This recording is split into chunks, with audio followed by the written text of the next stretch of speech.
Hello and welcome. It's Nimasa This Week, the voice of maritime. Nimasa This Week is brought to you by the Nigerian Maritime Administration and Safety Agency. Nimasa is the nation's apex regulator and promoter of all things maritime as far as Nigeria is concerned. As always, my name is Ubong Isian and I will be your guide on this voyage.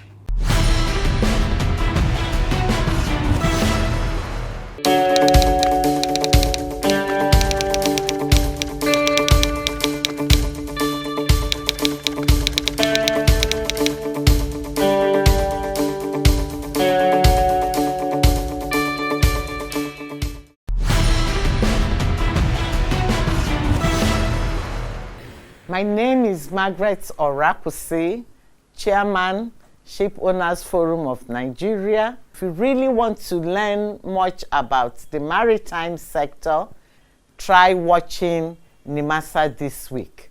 This is the voice of maritime. Stay tuned. Welcome back. It's still Nimasa This Week, the voice of maritime. As always, we begin with the Director General's diary. Yes, the DG's diary. What has Dr. Bashir Jamo, the Chief Executive of Nimasa, been up to in the past 1 week? I can tell you specifically that he has spent some significant time engaging robustly with the National Assembly. I'm talking particularly about the Senate Committee on Marine Transportation. A lot went on in that engagement, and you will find out on DG's diary. As you know, the Nimasa Deep Blue project is the nation's response to the nagging challenge of piracy on our waters, and of course extending to the Gulf of Guinea. The good news is that deployments have begun, and from our eastern zone, specifically Port Harcourt, we get to show you some fantastic visuals with reference to the movement of our fast-moving intervention boats. You're going to find it enlightening and encouraging. And it's to let the world know that Nimasa is prioritizing maritime security. And then BC George concludes our conversation on MAPO on Know Your Convention, as well as our other regulars. So if you are ready, as we say here at Nimasa, it's anchors away.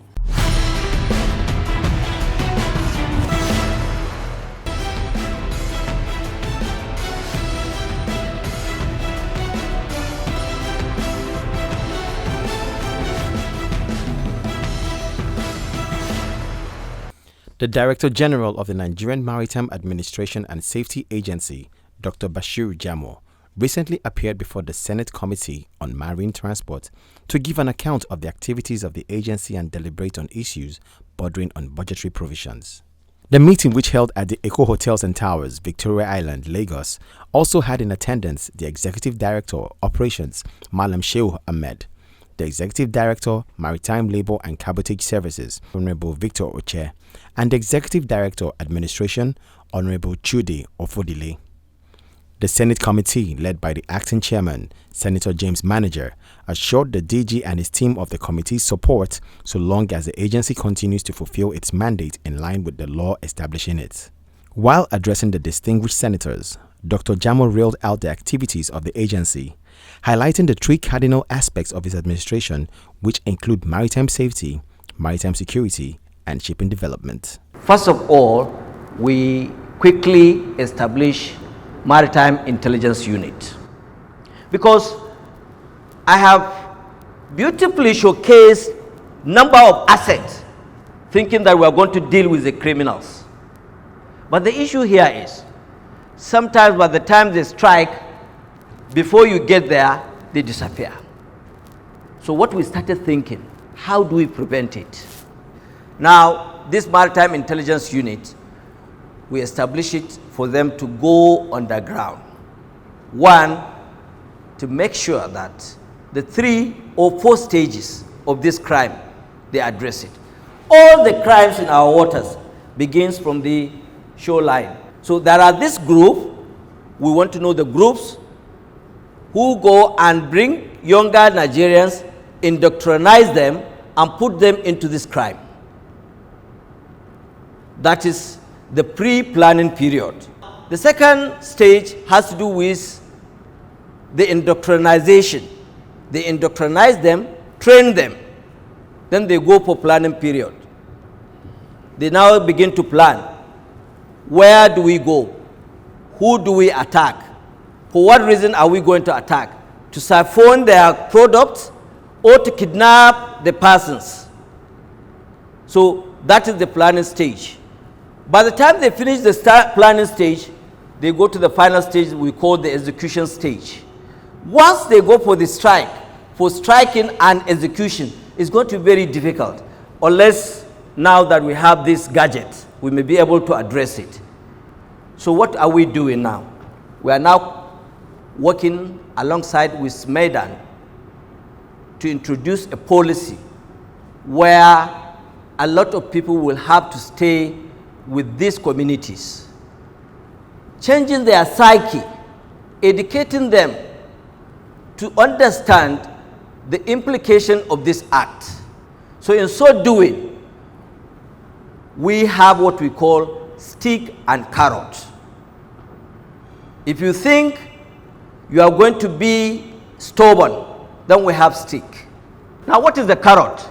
We are now working with Maidan, trying to see how we can inculcate culture by introducing small-scale businesses for these younger Nigerians. Be it fishing trawlers, we introduce like what we have Keke Napep. If you go to Bayelsa, it's hardly for you to connect one local government without using water. So we carry ferries, we give ferries, we bring boats, we help them to be useful to themselves and the economy that we have. So this is what we are doing. Now in so doing, once this crime is no longer there, nobody will call any area a war zone risk area. The cost of insurance that each and every Nigerian pays today, because even the dress we are wearing is imported, and you have to pay for the cost of war insurance premium.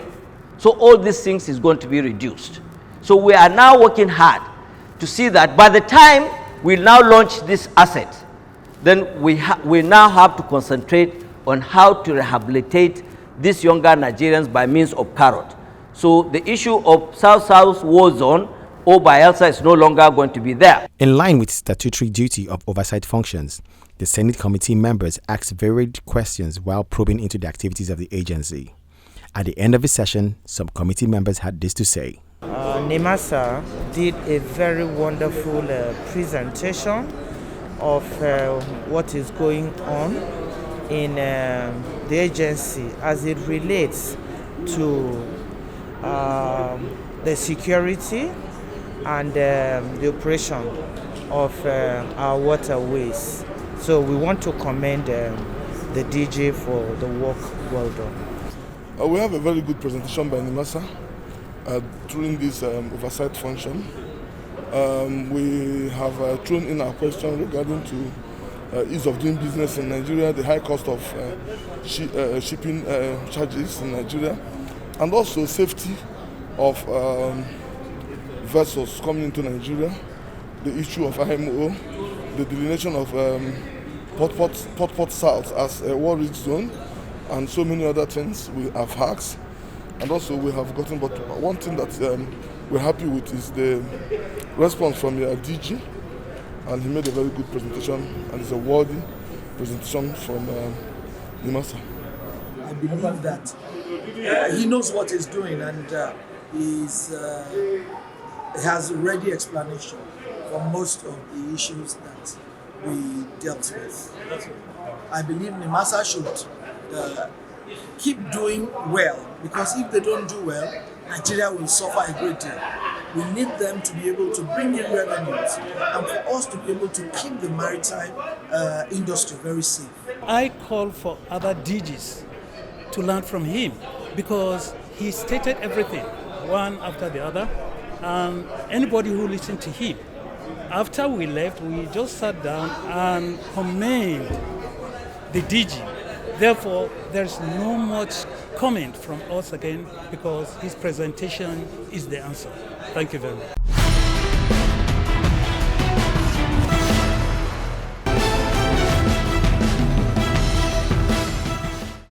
As part of the agency's efforts to cross-fertilize ideas and nest global best practices, the Director General of Nigerian Maritime Administration and Safety Agency Nimasa, Dr. Bashir Jamo, held a virtual meeting with the CEO of Maritime and Port Authority of Singapore, Ms. Kwa Leng Ho, and the executive members of her team. Ms. Ho, in her opening remarks, congratulated Dr. Jamo on his appointment as the DG of Nimasa and appreciated Nigeria for coming on board as one of the first countries to sign the declaration and the designation of seafarers as essential workers. Dr. Jamo, I wanted to thank Nigeria for coming on board because we did a Port Authorities Roundtable Declaration earlier last year to commit to keep the ports open. So we've got quite a number of port authorities that come on board, and I must say that we really thank Nigeria for being really very responsive and actually one of the first countries to come on board to sign the declaration together, where it gives confidence to the world that as port authorities, we commit to keep our ports open. So with that, I think we just wanted to express our appreciation for Nigeria for coming on board and for being so responsive to the declaration. In his response, Dr. Jamo thanks Ms. Ho and MPA for their support over the years, especially in the area of training and capacity development of Nimasa staff.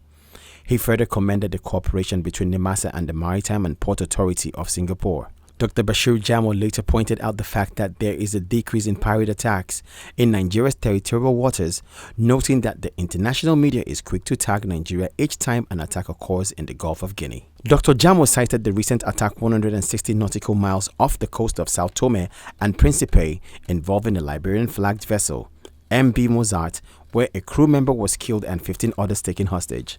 The news media had erroneously reported Nigeria as the location of the attack.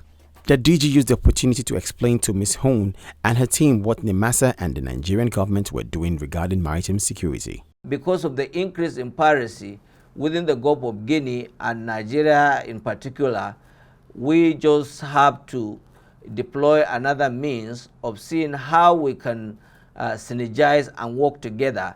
In doing so, with the support of IMO, we have what we call Joint Industry Working Group, where we have the major operators internationally coming together on monthly basis to discuss the problems within the Gulf of Guinea and the way forward. We now extended it to the Yaoundé architecture. We revisit the Yaoundé architecture and we agree that we have to sign a framework between Nigeria and the ICC, that is the International Coordinating Center in Yaoundé. Dr. Jamo stressed his close observation of the progress being made by the Singapore Maritime Port Authority with the hope of drawing insights and applying the same to the Nigerian maritime space. Ms. Hoon appreciated the leadership role that Nimasa and Nigeria are playing in bringing sanity and security to the Gulf of Guinea. The Nigerian Maritime Administration and Safety Agency, under the auspices of the Ministry of Transportation, has taken another bold step towards the commencement of the Deep Blue project with the transfer of the fast interceptor vessels from Onne Port in Rivers State to Lagos. The Director Eastern Zone of Nimasa, Mr. Sani Aldu, represented by the Port Service Controller Onne, Mr. Yusuf Bade, led the team that supervised the transportation of the 6 vessels from the Nigerian Navy College on a low-bed trucks from Port Harcourt to Lagos. The Nimasa Deep Blue project is a timely intervention in the nation's maritime domain to ensure safe and secure waterways, boost trade and enhance industry and commerce through shipping activities. As you can see, these are all fast intervention vessels. We call them interceptor vessels, mainly for the Deep Blue project in Nigeria. We're witnessing the loading of these great assets to this country onward to a specific location. Why we are here is to witness the movement of this vessel. The fast intervention vessels are important in securing our waterways when there is a distress call for salvage operation, security challenges within our waterways, then to checkmate the excesses and the smuggling of weapons and illicit drugs into our own waterways. This move is expected to enhance the development of Nigeria's rich blue economy potential, accelerate the country's industrialization, and return it to the path of sustainable growth and economic prosperity.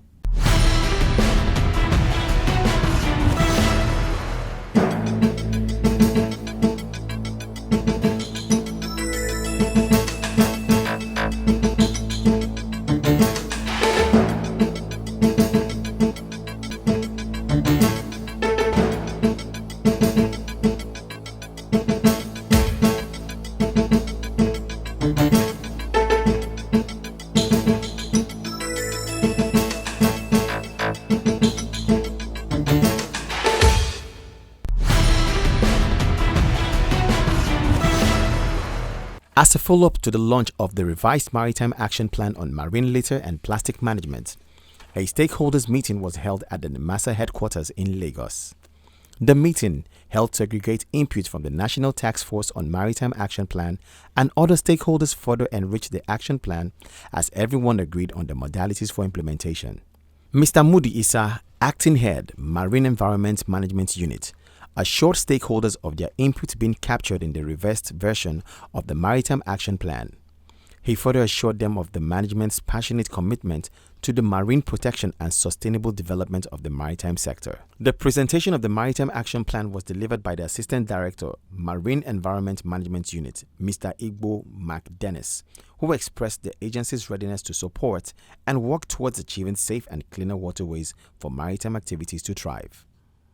Present at the meeting were representatives of National Inland Waterways Authority, Lagos State Waste Management Authority, Federal Ministry of Environment, Nigerian Shippers Council, the Nigeria Trawler Owners Association, NBC, African Marine Environment Sustainability Initiative, Nigerian Institute for Oceanography and Marine Research, National Environment Standards and Regulations Enforcement Agency, who made valid observations and suggestions.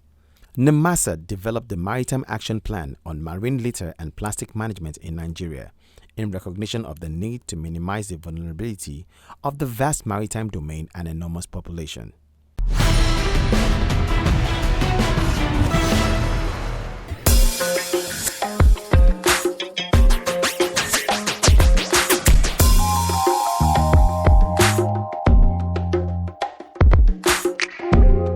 Director Cabotage Services, can you please shed more light on how ship owners and operators could actually have an understanding of this convention and how it's applicable to them, to know their rights and to know how to comply with the provisions of this convention? Okay, I'll be as elementary as possible. I mean, before you go into any business or any business you are in, you would try to know what laws and regulations govern the business you're doing so that you do not run foul of the law. Having said that, Nimasa has, on our website, we have all our conventions that are uploaded there. They're under the Merchant Shipping Act, which anybody that is an operator in the maritime industry should have. Also have a knowledge we have all these conventions and what they're supposed to do, the violations, the penalties, they're all spelled out under the Merchant Shipping Act. The MEM department, the enforcement department, from time to time, they do, I'm sure I know that they carry out some sensitization seminars and to just educate them, especially when there's a new regulation that has been put in place. Okay, so sometimes this convention is amended. Yes. There are new regulations in place. And Dr. Ao, do you want to tell us when there's a new regulation or there's an amendment to this convention, how you bring it to the knowledge of the ship owners, ship operators, when they come into Nigerian Maritime Zone? Yes, because this regulation, the international convention, normally at the IMO, there are working groups which we also participate, and there's also MEPC, which also we participate at those meetings. So what's MEPC? Marine Environment Protection Committee. Okay. And now, when we go for this meeting, and they are trying to bring, what protocols is all about is an amendment of that convention. The maritime being a dynamic industry, Exactly. it changes the... Yeah, even the map policy, they say 73, 78. The protocol that is the 78. Okay, the convention itself is 73. Yeah, the convention itself. But that does not mean that it supersedes the convention. Now, you now adopt as a country whether you want to be signatory to that convention. So if you want to be signatory to that convention, when you come back home, you call the stakeholders. Okay. Stakeholders involve the ship owners, involve other maritime regulators, and say, okay, these are the things that we are trying to adjust, trying to adopt and be part of it. So if they have input, they can now tell us the input, and that is sometimes we do through guidelines. So there's sensitization programs, there's stakeholder meetings, yes, that bring all this to their knowledge, so that they understand what's... Exactly. Okay. Even after signing for that convention, you still need to also sensitize them on the implementation. These are the consequences. Maybe you give them time. In 6 months' time, in 1 year time, we are going to start enforcing this. If you violate this, then this is the consequence. Because already... Talking about violations, Dr. Awal, if we talk about, is there any real life experience or situations where a ship comes to the port and probably enforcement officers realize that maybe he has violated any provision of the MAPO or the convention? What are the violations? I mean, what are the sanctions? Yeah, there are so many sanctions. That is why we have our enforcement officers doing the monitoring. They detain a ship, for example. Okay, detention. Yeah, detention of the ship. And then the zonal officers are designed to carry out the enforcement. They are the enforcement arm of the agency, because almost every officer is there to enforce. So when they go on their routine monitoring and enforcement exercise, for example, because they go on board the ship and say, okay, we want to see your oil record book, and you say they don't have, it's a violation. That ship can be detained, it can be sanctioned. It can be sanctioned, it cannot move, it will pay certain fine. Interesting, Dr. Howell. Thank you for that exposition. And audience, I'm sure you know your convention, MAPO, and you know how it applies to ships and vessels in the Nigerian maritime industry. Thank you, my Director, Cabotage Services, for coming to this segment. Thank you for your knowledge that you've shared with us today. Thank you very much, PC, for having me. It was a pleasure. You're welcome. Thank you, Dr. Howell, too. Thank you for your technical knowledge and expertise that you've shared with the audience today. Thank you, PC, for having me on this segment. Nimasa This Week, the voice of maritime, will be right back.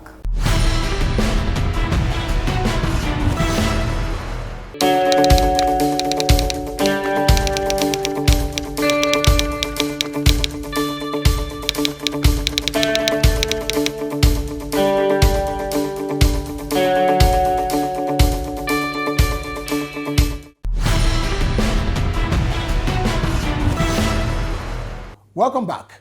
It's still Nimasa This Week, the voice of maritime. At this point, I'd like to read to you a tweet from the Director General of Nimasa from his Twitter handle @Jamo Bashir. Presentation to Senate. During my recent submissions before the Senate Committee on Marine Transport, I stressed the imperative of legislative oversight in national service delivery and executive accountability. Nimasa, as a creation of the law, will continue to be responsible. There you have it, the DG's tweet, and you can continue this conversation with him at his Twitter handle @Jamo Bashir. Remember that the hashtag to use is the voice of maritime. And of course, Nimasa has a number of social media handles all displayed on your screen. They are all at Nimasa Official.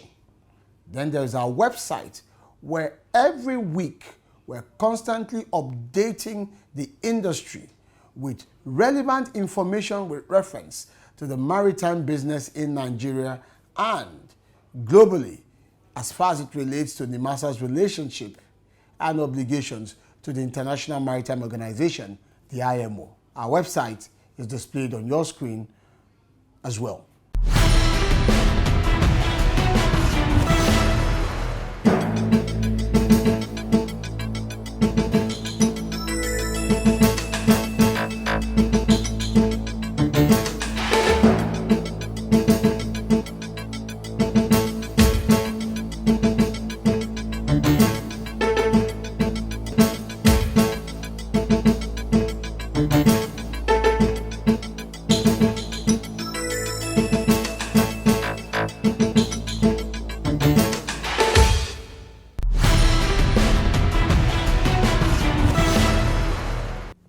you've enjoyed today's episode of Nimasa This Week, the Voice of Maritime, and that the information we've shared with you will help you locate your ambitions properly within Nigeria's maritime domain.